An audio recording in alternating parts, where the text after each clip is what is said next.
นะมาเริ่มกันเลยเริ่มแรกก็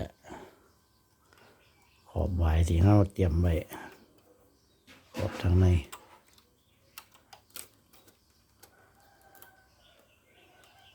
นี่เอาให้มันพ่นมาพี่ไว้มันนี่ขอบทั้งนอกเอาทั้งเฮาป้ายทั้งเฮาเปื่อยไว้นี่สวยๆไว้นี่ไว้ส่วนมันให้มันเพียงกันนี่ประมาณใกล้เคียงกัน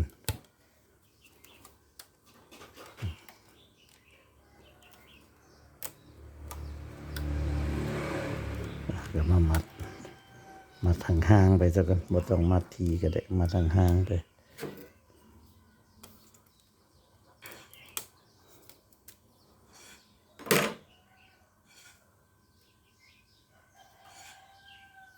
ใส่ไม่ตก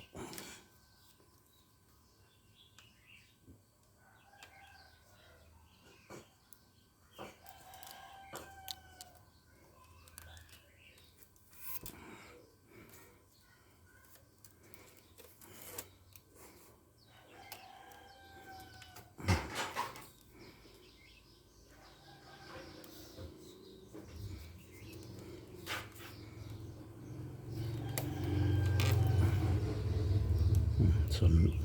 วายแกมันคากันมัด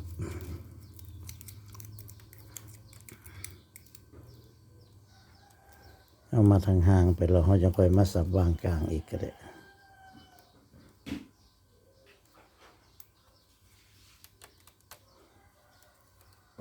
เสียบส่วนตอกลงไปไว้สักกัน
สวบหยาจะ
ตอกไม่ไหลอย่างดี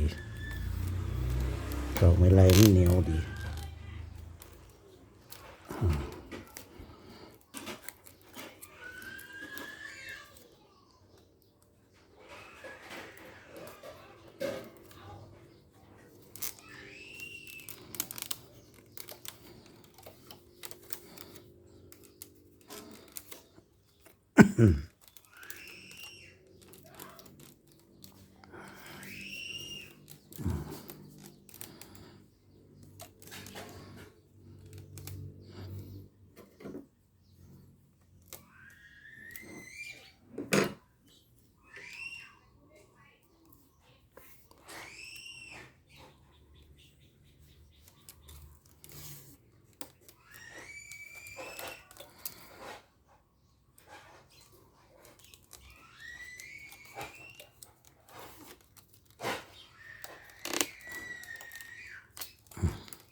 กำลังมาช่วงทั้งกลางอีกมองเลยมันต่ำมันสูงเท่ากับดัดแต่งให้มันได้ที่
เส้นนี้ยาว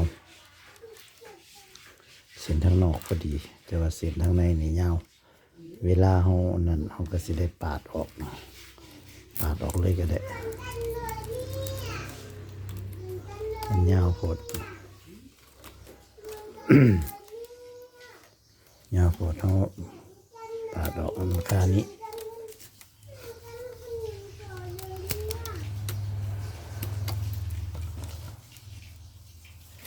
ปาดไว้เลย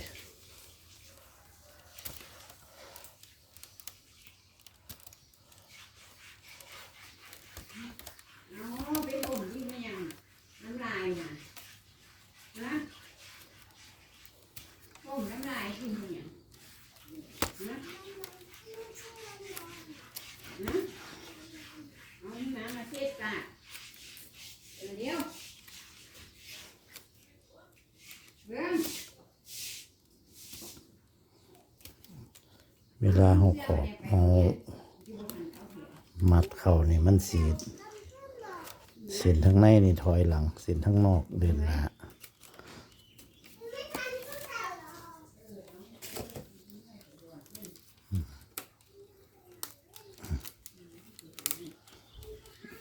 เอามาไว้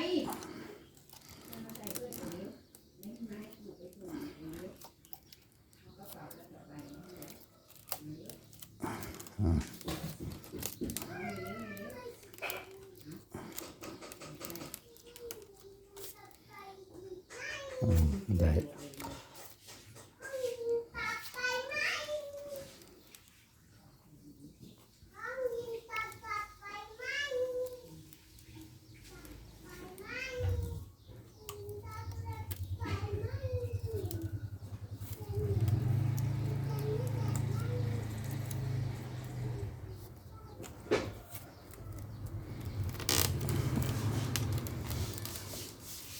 เอาตัดแปลงให้มัน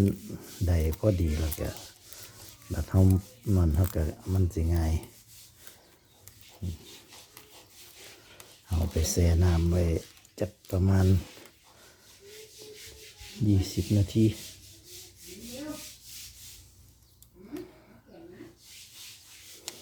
20-30 นาที โอ้ยล้างตามหมายตามนั่น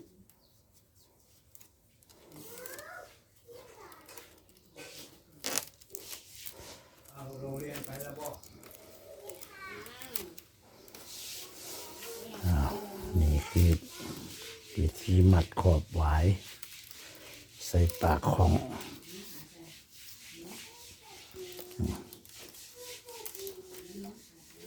แล้วก็ตัดแปลง โอ้ต่างคนงาน แปลงทั้งสูงทั้งต่ เอาไปเงินถึงมือเนาะำนะสำหรับคลิปนี้ก็เอาให้เบิ่งสำนีสักกันคลิปต่อไปก็ติดตามต่อไป สวัสดีครับ ฮะ